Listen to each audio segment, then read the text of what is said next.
Il est temps que je vous présente une petite documentation que j'ai réalisée pour l'API qui permet de retrouver ou bien de récupérer les informations détaillées sur un numéro de téléphone comme je l'avais envoyé dans les groupes WhatsApp tantôt. Alors l'objectif c'est de récupérer le pays d'origine et l'opérateur de télécommunication, la validité du numéro de téléphone et le type de numéro de téléphone, s'il est mobile, fixe ou etc.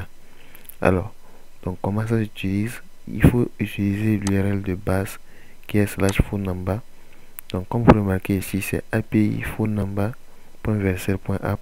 Après vous faites slash phone number et vous ajoutez ces paramètres là.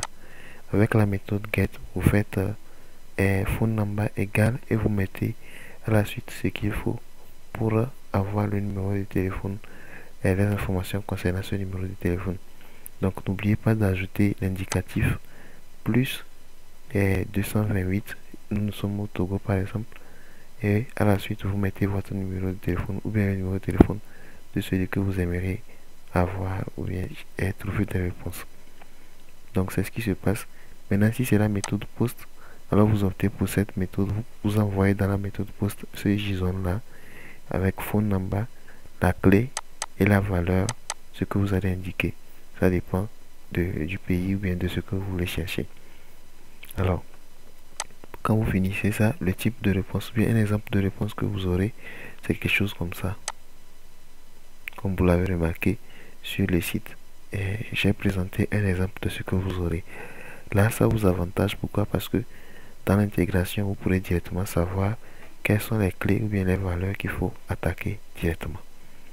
Ici, j'ai fait une vidéo et elle sera disponible bientôt sur laquelle vous pouvez cliquer et suivre, comprendre ce que j'ai dit. Voilà. Maintenant, ici, il s'agit de là où vous pouvez tester l'API directement sur les sites. Alors, sur les sites, on peut directement mettre un numéro de téléphone et avoir un retour. Donc, je teste ça tout de suite. Je mets ce numéro-là et je teste.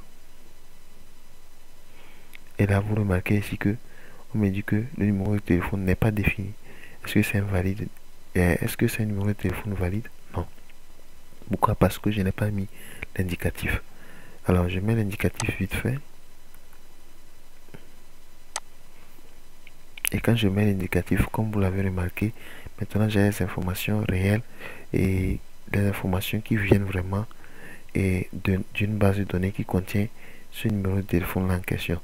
L'objectif, ce n'est pas de connaître le propriétaire du numéro de téléphone, mais c'est de connaître des informations générales qui permettent de prendre des décisions en plein moment ou bien en pleine période où vous êtes en train de créer le code. Donc c'est un peu ça. Ici, ce qui va se passer, c'est que quand vous allez récupérer le service provider, vous pouvez vous servir afin d'effectuer les moyens de paiement. En quel sens je veux dire ça? Si le service provider est Togocel, vous pouvez rediriger par exemple votre utilisateur au niveau des moyens de paiement vers Togocel. Si un utilisateur a fourni un numéro de téléphone et que vous ne savez pas réellement si ce numéro existe ou pas, vous envoyez avec l'API que je viens de réaliser là et vous aurez directement le retour si ça existe ou pas. Donc c'est un peu ce que j'ai fait et ça marche. Je vous ai dit, vous pouvez ajouter l'indicatif. L'indicatif c'est important, mais le plus n'est pas important. Qui est le plus ou pas, toujours on aura un retour. Donc c'est un peu ça que je voulais vous présenter. J'ai mis en place un fichier GIST qui vous permet de tester l'API en local. Donc je l'ai mis sur GitHub et quand vous irez sur GitHub, vous allez trouver avec ce lien là et je vais le mettre quelque part pour que vous puissiez accéder. Et là, vous allez trouver l'exemple que j'ai fait. Je vais tester l'exemple avec vous en local et on va voir le retour.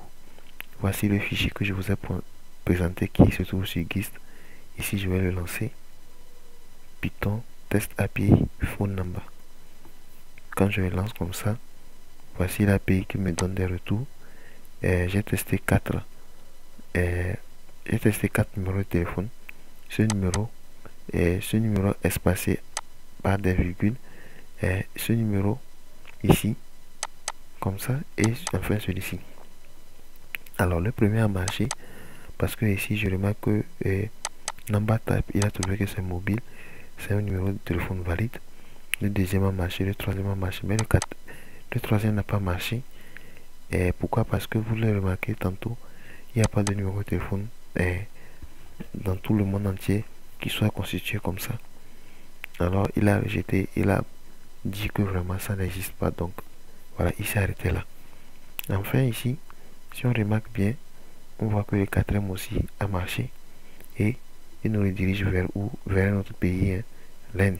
Donc c'est vraiment autre chose. C'est pour vous montrer à quel point la base de données est hyper grande.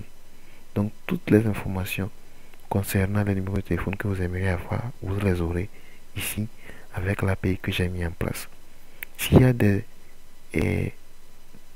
informations que vous aimeriez que j'ajoute dans l'API afin que vous puissiez les exécuter et avoir les retours de ces informations directement avec le JSON, n'oubliez pas de me l'écrire au niveau du GIST dans les commentaires ici, d'écrire un commentaire pour directement expliquer ce que vous aimeriez que j'ajoute comme fonctionnalité ou bien comme données récupérées.